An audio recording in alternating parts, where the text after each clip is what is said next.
তুমি জানো মায়া, আমি আজকে খুবই সৃজনশীল। ও, সৃজনশীল। তুমি আবার কি নতুন পাগলামি করতে যাচ্ছ? আরে আমি ভাবছিলাম আমরা যদি একটা এখন নতুন রেসিপি বানাই। তুমি একটা প্যানকেক বানাও আর আমি সেটা খাওয়ার কাজটা করব। আমি বানাবো আর তুমি খাবে।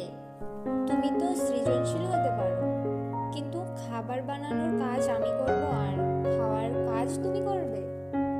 ভালোই। হ্যাঁ, তাহলে তো আমি অবশ্যই সৃজনশীল, কারণ আমি তোমার প্যানকেক খেয়ে তোমাকে ফিডব্যাক দিতে পারবো যে এটা স্বাদ কেমন হয়েছে, তাই না?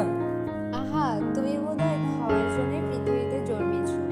মনে হয় খাওয়ার পর বলো তো অসাধারণ, আর আমি বলবো সুজয় তুমি খাওয়ার পেশাদার। আচ্ছা, এখন বলো। কি বলবো? তোমার কাছে তো অনেক টিপস থাকে, তাই না? হাসালে আমাকে তুমি। ও মা, এতে আবার হাসি কি হলো? আচ্ছা পাগল তো তুমি একটা। কোথায় থেকে জানি এসেছো কে জানে। আচ্ছা, কাল যে তুমি একটা ফেসবুকে স্টোরি পোস্ট করলে না, ওইটা খুব দারুণ লেগেছিল আমার কাছে। কোনটা? কোনটা আবার? ওই তোমার নীল শাড়ি পরাটা আর তোমার সাথে যে একজন ছিল, ওইটা আর কি। ও আচ্ছা, থ্যাঙ্কস। আচ্ছা, ওই সেলফিতে তোমার সাথে কে ছিল গো? কে আবার? কার কথা বলছো তুমি? আরে ওই বেগুনি কালার শাড়ি আর কুচকানো একটা সাদা কালার হাফাতা ব্লাউজ পরা মেয়েটা, ও যেটা একটা নীল কালারের গলায় প্যান্ডেন্ট ঝুলিয়েছিল না মেয়েটা, আর হাতে একটা সিলভার কালার ব্রেসলেট পরা ছিল আর ঘাড়ে একটা বাটারফ্লাই ট্যাটু ছিল।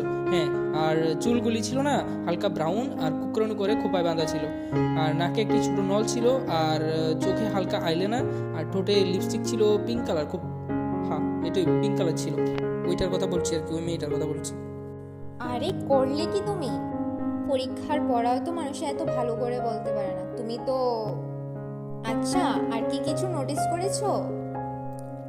আর আর আর জানি কি, হ্যাঁ, ওই খোপায় একটা সাদা ফুলের গুচ্ছা, আর একটা কপালে কালো টিপ ছিল।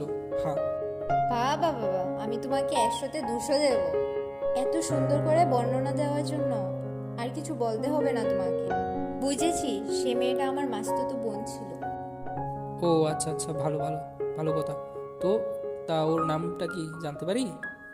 এত কিছু বললি, নামটার বাকি রাখলি কেন? এটাও বলে দে। আরে বল না বল না। আচ্ছা, আমি তোকে যা একটা আজকে আলুর চপ আর ফুচকা খাওয়াবো, বল না এখন। ঠিক তো? খাওয়াবি তো? আরে খাওয়াবো খাওয়াবো, এখনই খাওয়াবো, এখনই নিয়ে যাবো তোকে। তুই শুধু একবার বল। ওর নাম স্নেহা। ও আচ্ছা আচ্ছা, তা ওর বাড়িটা কোথায় রে? ওর বাড়ি জগন্নাথপুর, 5 নম্বর রোড, 3 নম্বর বাড়ি। আচ্ছা, ও কি সিঙ্গেল? আরে তোর মতলবটা তো ভালো না। আচ্ছা আচ্ছা, আমি বুঝে গেছি। হ্যাঁ হ্যাঁ, ও সিঙ্গেল। থ্যাংক ইউ তোকে, থ্যাংক ইউ সো মাচ। আচ্ছা, আলুর চপ আর ফুচকা? আচ্ছা, আমি এখন চলি, আবার পরশুদিন দেখা হবে, টাটা। ওই হতচ্ছাড়া, দাঁড়া।